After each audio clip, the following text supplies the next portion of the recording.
Morgan Housel की किताब the psychology of money में एक बहुत ही एक दिलचस्प बात कही गई है कि पैसे के मामले में आप कितने सफल होते हैं, इसका आपकी समझदारी से कोई खास लेना देना नहीं है। इसका सीधा संबंध है आपके व्यवहार से। आज हम इसी किताब के पन्ने पलट रहे हैं, ये समझने के लिए कि पैसे को लेकर हमारे दिमाग की वायरिंग आखिर है कैसी। हाँ, ये एक बहुत ज़रूरी बात है क्योंकि ज़्यादातर लोग फाइनेंस को मैथ्स और चार्ट्स का खेल समझते हैं। लेकिन हाउसल कहते हैं कि फाइनेंशियल सक्सेस कोई हार्ड साइंस नहीं है, ये एक सॉफ्ट स्किल है। यहाँ आपकी स्प्रेडशीट से ज़्यादा आपकी साइकोलॉजी काम आती है। बिल्कुल। और इसी बात को समझाने के लिए किताब की शुरुआत में दो बिल्कुल बिल्कुल ऑपोजिट कहानियां हैं। पहली कहानी एक टेक्नोलॉजी एग्जीक्यूटिव की है। एक जीनियस था वो। उसने वाईफाई राउटर्स के लिए एक ऐसा अहम पुर्जा डिजाइन किया कि वो रातों रात अमीर हो गया। इतना अमीर कि वो अपने दोस्तों के साथ मजे के लिए सोने के सिक्के समुद्र में फेंकता था। सोने के सिक्के समुद्र में, ये तो अपने आप में एक कहानी है। और दूसरी तरफ है रोनाल्ड रीड, एक साधारण से चौकीदार और गैस स्टेशन अटेंडेंट। उन्होंने अपनी पूरी जिंदगी एक छोटे से गांव में गुजारी और अपनी मामूली सी तनख्वाह से जो भी बचता था उसे चुपचाप ब्लू चिप स्टॉक्स में इन्वेस्ट किया और फिर दशकों तक उसे छुआ तक नहीं। दशकों तक। और नतीजा? वो जीनियस टेक एग्जीक्यूटिव जो सोने के सिक्के फेंकता था, वो कुछ ही सालों में दिवालिया हो गया। और रोनाल्ड रीड, जब 2014 में 92 साल की उम्र में उनकी मृत्यु हुई, तो उनकी कुल संपत्ति $8 मिलियन से ज्यादा थी, जिसमें से ज्यादातर हिस्सा उन्होंने अपने लोकल अस्पताल और लाइब्रेरी को दान कर दिया। सोचिए जरा, एक जीनियस जो टूट गया और एक चौकीदार जो परोपकारी बन गया। ये कोई एक्सेप्शन नहीं है, ये कहानी इस किताब का दिल है। ये हमें दिखाती है कि पैसा दिमाग का खेल कम और व्यवहार का खेल ज्यादा है। रोनाल्ड रीड धैर्यवान थे और वो जीनियस लालची। कहानी एक तरह से यहीं खत्म हो जाती है। तो चलिए इसी अजीब सी दुनिया में और गहराई से उतरते हैं। किताब का पहला बड़ा आइडिया है, पैसे को लेकर कोई भी पागल नहीं है। हाँ, और ये सुनने में बहुत आसान लगता है ना, लेकिन ये बहुत गहरा विचार है। हम सब पैसे से जुड़े फैसले अपने यूनिक अनुभवों के चश्मे से लेते हैं। जो बात एक व्यक्ति को बिल्कुल लॉजिकल लगती है, वही दूसरे को पागलपन लग सकती है। इसका क्या मतलब हुआ? कोई उदाहरण दे सकते हैं? जरूर। सोचिए, एक व्यक्ति जिसका बचपन बहुत गरीबी में बीता हो, वो रिस्क और रिवॉर्ड के बारे में जैसा सोचेगा वैसा किसी अमीर बैंकर का बच्चा कल्पना भी नहीं कर सकता। जिसने अपने देश में महंगाई को आसमान छूते देखा है, वो शायद अपना पैसा गद्दे के नीचे रखना चाहेगा, जबकि जिसने हमेशा स्टेबल कीमतें देखी हैं वो इसे बेवकूफ़ी समझेगा, है ना? हम में से हर कोई दुनिया के एक बहुत छोटे से हिस्से का अनुभव करता है और हम उसी को पूरी दुनिया का सच मान लेते हैं। किताब में एक चार्ट का जिक्र है जो इसे बहुत अच्छे से दिखाता है। अगर आपका जन्म 1970 में हुआ तो आपने अपनी टीनेज और 20s में स्टॉक मार्केट को आसमान छूते देखा। आपके लिए स्टॉक मार्केट में पैसा लगाना एक नॉर्मल बात होगी। लेकिन अगर आपका जन्म 1950 में हुआ तो आपने उसी उम्र में बाजार को लगभग सपाट देखा। आपका अनुभव आपको सिखाएगा कि स्टॉक मार्केट में पैसा बर्बाद होता है। और दोनों अपनी अपनी जगह सही हैं। लॉटरी टिकट का उदाहरण तो और भी साफ है। आंकड़े बताते हैं कि अमेरिका में सबसे कम आय वाले परिवार लॉटरी टिकटों पर सबसे ज्यादा कमाने वालों की तुलना में औसतन 4 गुना ज्यादा खर्च करते हैं। हाँ, ये तो पागलपन ही लगता है। किताब के मुताबिक वो इमरजेंसी के लिए $400 नहीं बचा पाते, लेकिन लॉटरी पर साल में औसतन $412 खर्च कर देते हैं। कोई इसे लॉजिकल कैसे कह सकता है? अगर हम इसे अपने नजरिए से देखें तो ये लॉजिकल नहीं है, लेकिन उनके नजरिए से सोचिए। उनके लिए एक अच्छी सैलरी वाली नौकरी, एक सुरक्षित रिटायरमेंट या एक अच्छा घर, ये चीजें शायद इतनी दूर हैं कि पहुंच से बाहर लगती हैं। तो उनके लिए लॉटरी का टिकट खरीदना शायद जिंदगी में एकमात्र ऐसा मौका है जब वो उस अमीर जिंदगी का सपना देख सकते हैं जिसे दूसरे लोग असल में जी रहे हैं। वो कुछ डॉलर्स में एक उम्मीद खरीद रहे हैं, एक सपना। ये फाइनेंशियली गलत है, पर साइकोलॉजिकली समझ में आता है। ये बात सच में सोचने पर मजबूर करती है। लेकिन मान लीजिए कोई इन मुश्किलों को पार कर अमीर बन भी जाए, जैसे उस जीनियस टैक्स एग्जीक्यूटिव ने किया था। क्या अमीर बने रहने की कला अमीर बनने से बिल्कुल अलग है? किताब का तर्क है कि हाँ, ये दोनों दो अलग अलग दुनियाएं हैं। ये एक और बहुत जरूरी पॉइंट है। अमीर बनने के लिए आपको रिस्क लेना पड़ता है, आशावादी होना पड़ता है और मैदान में उतरना पड़ता है। लेकिन अमीर बने रहने के लिए इसका ठीक उल्टा करना पड़ता है। इसके लिए आपको विनम्रता चाहिए और ये डर कि जो कुछ आपने कमाया है वो उतनी ही तेजी से आपसे छिन भी सकता है। आपको एक सर्वाइवल मोड में रहना पड़ता है। जैसी लिवरमोर की कहानी। वो इसका एक क्लासिक उदाहरण है ना? वो 20वीं सदी के सबसे महान स्टॉक ट्रेडर्स में से एक थे। 1929 के स्टॉक मार्केट क्रैश के दौरान जब सब बर्बाद हो रहे थे, उन्होंने बाजार के खिलाफ दांव लगाकर आज के हिसाब से $3 बिलियन से ज्यादा कमाए। $3 बिलियन। वो उस समय दुनिया के सबसे अमीर लोगों में से एक बन गए, लेकिन वो उसे रख नहीं सके। उन्हें लगता था कि वो हमेशा सही रहेंगे। वो बड़े से बड़े जोखिम लेते रहे और कुछ ही सालों में उन्होंने सब कुछ गंवा दिया और अंत में आत्महत्या कर ली। पैसा कमाना एक बात थी, उसे रखना बिल्कुल दूसरी। निवेशक के रूप में जानते हैं, पर किताब कहती है कि उनकी असली प्रतिभा निवेश नहीं बल्कि समय है। वो 10 साल की उम्र से निवेश कर रहे हैं और आज 90 के पार हैं। हाँ, उनकी सफलता का राज है कंपाउंडिंग। कंपाउंडिंग एक छोटे से स्नोबॉल को पहाड़ से नीचे लुढ़काने जैसा है।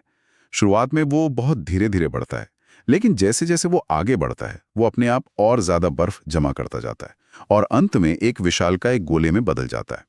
वॉरेन बफेट ने बस अपने स्नोबॉल को 80 सालों तक लुढ़कने दिया। वाह, ये तो कमाल का तरीका है इसे समझने का।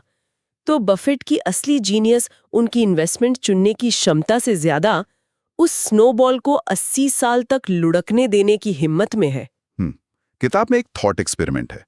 अगर बफेट ने 30 की उम्र में निवेश शुरू किया होता और 60 की उम्र में रिटायर हो गए होते, तो उनकी आज की $84.5 बिलियन की संपत्ति सिर्फ $11.9 मिलियन होती। 99.9% कम। ये दिखाता है कि उनकी लगभग सारी दौलत उनके बुढ़ापे में आई है। उनका असली कौशल बड़ी जीत हासिल करना नहीं, बल्कि कभी भी खेल से पूरी तरह बाहर ना होना है। उन्होंने 14 आर्थिक मंदियों का सामना किया है, लेकिन कभी घबराकर अपना सब कुछ नहीं बेचा। सर्वाइवल ही सब कुछ है। तो अमीर बने रहने का मतलब है विनाश से बचना।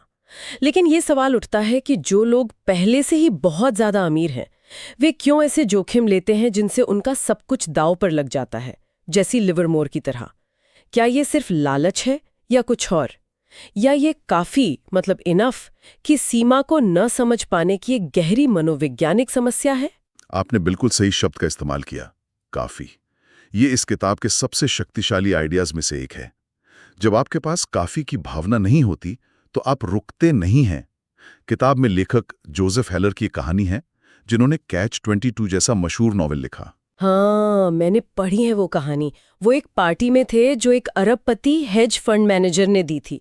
उनके दोस्त कर्ट वॉनेगुट ने मजाक में कहा, देखो ये अरबपति एक दिन में उतना पैसा कमा लेता है जितना तुम्हारी किताब कैच 22 ने आज तक कमाया है। और हेलर का जवाब शानदार था। उन्होंने कहा, हाँ, लेकिन मेरे पास कुछ ऐसा है जो उसके पास कभी नहीं होगा, काफी। वाह, ये तो हैरान करने वाली बात है। मेरे पास काफी है, सिर्फ ये 4 शब्द उस अरबपति की पूरी दौलत से ज्यादा कीमती हो गए। मैंने कभी इस तरह से नहीं सोचा था। ये हमें रजत गुप्ता और बर्नी मेडॉफ जैसे लोगों की याद दिलाता है। उनके पास सैकड़ों मिलियन डॉलर थे, इज्जत थी, पावर थी, सब कुछ था। फिर भी उन्होंने और ज्यादा के लिए सब कुछ दांव पर लगा दिया। गुप्ता ने इनसाइडर ट्रेडिंग की और जेल गए। मेडॉफ ने इतिहास की सबसे बड़ी पॉन्जी स्कीम चलाई, जबकि उनका अपना लीगल बिजनेस पहले से ही अविश्वसनीय रूप से सफल था। ऐसा क्यों? क्योंकि उनकी नजर हमेशा किसी ऐसे व्यक्ति पर थी जिसके पास उनसे ज्यादा था। ये सोशल कंपैरिजन का एक खतरनाक खेल है। इस खेल में कोई जीत नहीं सकता, क्योंकि गोल पोस्ट हमेशा आगे खिसकता रहता है। और ये सीधे तौर पर उस विचार से जुड़ता है कि असली दौलत वो है जो आप नहीं देखते हैं। जब हम किसी को एक महंगी फरारी चलाते हुए देखते हैं, तो हम अक्सर सोचते हैं, वाह क्या कार है। अगर मेरे पास ये कार होती तो लोग मुझे कितना कूल समझते। हम शायद ही कभी ड्राइवर के बारे में सोचते हैं। हम उस कार का इस्तेमाल अपनी तारीफ की कल्पना करने के लिए करते हैं। इसे किताब में man in the car paradox कहा गया है। हम दूसरों से सम्मान और प्रशंसा पाने के लिए धन का दिखावा करना चाहते हैं, लेकिन दूसरे लोग अक्सर आपकी संपत्ति को देखकर आपके बारे में नहीं, बल्कि अपनी इच्छाओं के बारे में सोचने लगते हैं। तो इसका मतलब ये हुआ कि लोगों को ये दिखाने के लिए पैसा खर्च करना कि आपके पास बहुत पैसा है, असल में कम पैसा पाने का सबसे तेज तरीका है। एकदम सही। असली दौलत वो फरारी है जो आपने नहीं खरीदी, वो महंगी घड़ी है जो आपने नहीं पहनी। असली दौलत वो फाइनेंशियल एसेट्स हैं जिसे आपने दिखने वाली चीजों में नहीं बदला है। दौलत छिपी होती है। ये आपको विकल्प देती है, आजादी देती है, अपने समय पर नियंत्रण देती है। अपने समय पर नियंत्रण, ये एक बहुत बड़ा विचार है। और किताब के अनुसार यही पैसे का सबसे बड़ा डिविडेंड है। दुनिया में सबसे कीमती चीज हर सुबह ये सोचकर उठना है कि आज मैं जो चाहूं वो कर सकता हूं। पैसे का सबसे बड़ा मूल्य आपको यही कंट्रोल देना है। एक महंगी कार या बड़ी घड़ी से मिलने वाली खुशी बहुत टेम्पररी होती है, लेकिन अपनी जिंदगी और अपने समय पर कंट्रोल होने से मिलने वाली खुशी स्थायी होती है। तो अगर हम इस पूरी चर्चा को समेटें तो कुछ मुख्य बातें सामने आती हैं। पहली, हमारा व्यवहार हमारी इंटेलिजेंस से कहीं ज्यादा मायने रखता है। दूसरी, अमीर बनना और अमीर बने रहना दो अलग-अलग स्किल्स हैं। अमीर बने रहने के लिए आपको विनाश से बचना होगा। और तीसरी, काफी की अपनी परिभाषा जानना बेहद जरूरी है, वरना सोशल कंपैरिजन का खेल आपको बर्बाद कर सकता है। और अंत में, सच्ची दौलत वो नहीं जो दिखती है, बल्कि वो है जो आपको अपने समय पर कंट्रोल देती है। ये पैसे के नियम नहीं है, बल्कि हमारे सोचने के तरीके के बारे में कुछ गहरी बातें हैं। यहाँ लक्ष्य पूरी तरह से रैशनल होना नहीं है, क्योंकि हम इंसान हैं, कंप्यूटर नहीं। लक्ष्य सिर्फ रीजनेबल होना है, और शायद इसी विचार के साथ श्रोताओं को छोड़ना चाहिए। किताब में एक बहुत ही आकर्षक मनोवैज्ञानिक कॉन्सेप्ट का जिक्र है, जिसे एंड ऑफ हिस्ट्री इल्यूजन कहा जाता है। ये एक दिलचस्प विचार है।